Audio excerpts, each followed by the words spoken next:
മല്ലപ്പള്ളി തിരുമാലയുടെ മഹാദേവ ക്ഷേത്രത്തിലെ ശിവരാത്രി മഹോത്സവത്തിൻ്റെ ഭാഗമായി കാവടി ഘോഷയാത്ര നടത്തി. നൂറുകണക്കിന് കാവടികളാണ് കാവടി ആഘോഷയാത്രയിൽ പങ്കെടുത്തത്.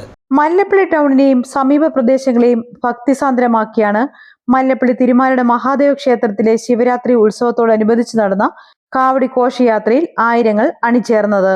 മഹാശിവരാത്രി ദിവസം രാവിലെ തിരുമാലയുടെ ക്ഷേത്രത്തിൽ നിന്ന് കാവടി ഏന്തിയ ഭക്തർ കാവടി നിറയ്ക്കുന്നതിനായി പരിയാരം ശ്രീകൃഷ്ണ ക്ഷേത്രത്തിൽ എത്തി.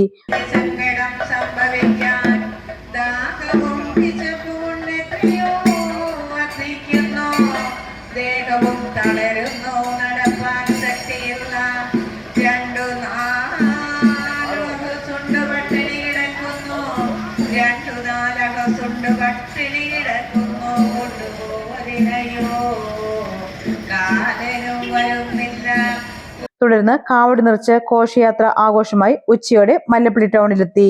പരിയാരം ആനക്കുഴി വടക്കൻ കടവ് പഞ്ചായത്ത് ജംഗ്ഷൻ വഴിയാണ് കാവടി ഘോഷയാത്ര മല്ലപ്പള്ളി ടൗണിൽ എത്തിയത്.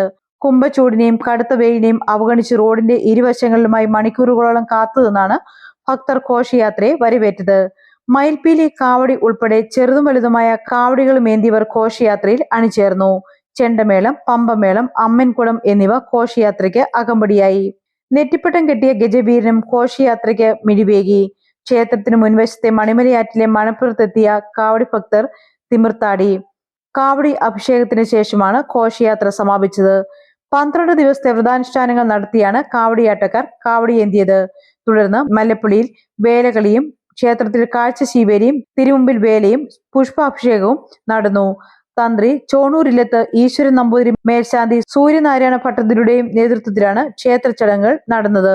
ഹൈന്ദവ Seva Sangham president S Manoj, general secretary CS Pillai, ഖജാൻജി രാജേഷ് ജി നായർ എന്നിവരുടെ നേതൃത്വത്തിലാണ് മഹാശിവരാത്രി ആഘോഷങ്ങൾ തിരുമാലയുടെ മഹാദേവ ക്ഷേത്രത്തിൽ നടന്നത്.